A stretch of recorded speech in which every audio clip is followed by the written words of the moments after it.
আচ্ছা আমি বলছি নাকি তোমরা এরকম করছো? এই 5টা স্টেপের কারণে তোমরা এই করছো?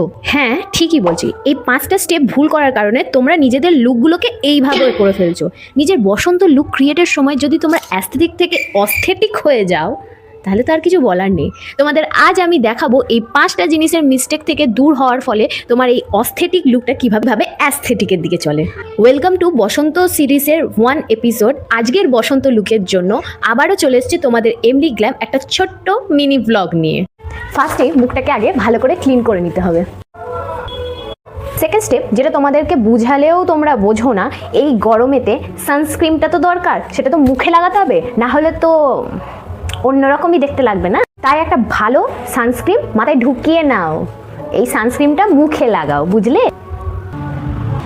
3 নম্বর স্টেপ, যেটা মুখে লাগালে তোমাকে মঞ্জুলিকা লাগবে না। তোমরা অনেকেই ভুল করো, কি করো, হাই কভারেজের ফাউন্ডেশন মুখে লাগিয়ে নাও, কিন্তু এই জিনিসটা বোঝো না, ফাউন্ডেশন এই রোদে লাগালে না মুখটা পুরো চচ্চড়ি হয়ে যাবে, দেখতে তখন লাগবে মঞ্জুলিকা, না লাগবে আধুনিকা। ঠিক আছে, তাহলে এই জিনিসটাকে তো সোয়াইপ আউট। 4 নম্বর স্টেপ, যেটা হচ্ছে পাউডার জাতীয় জিনিস মুখে লাগিও না। হ্যাঁ, এই গরমে যদি তোমরা পাউডার জাতীয় ব্লাশ টাইপের কিছু লাগাও তাহলে দেখতে না মনে হবে চুটকি, তার বদলে তোমরা ক্রিম ব্রাশ লাগাও, যেটা লাগালে তোমাদের পক্ষে খুব ভালো হবে। আমার ব্লাশটার রঙই দেখা যাচ্ছে না এমন।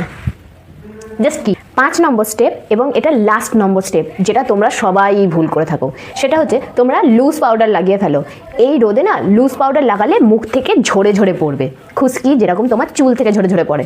সেই কারণে ব্যবহার করো কম্প্যাক্ট পাউডার, যেটা তোমার মেকআপকে স্টেপও করে রেখে দেবে এবং স্টে থাকবে পুরো 7 ঘন্টা।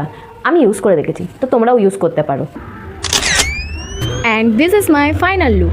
তোমরাও যদি চাও বসন্ত উৎসবে এই 5টা মিস্টেক থেকে দূর হয়ে এইরকম সুন্দর একটা লুক ক্রিয়েট করতে, তাহলে অবশ্যই এমলি গ্ল্যাম চ্যানেলকে ফলো করে নাও এবং সাবস্ক্রাইবটা করতে ভুলো না।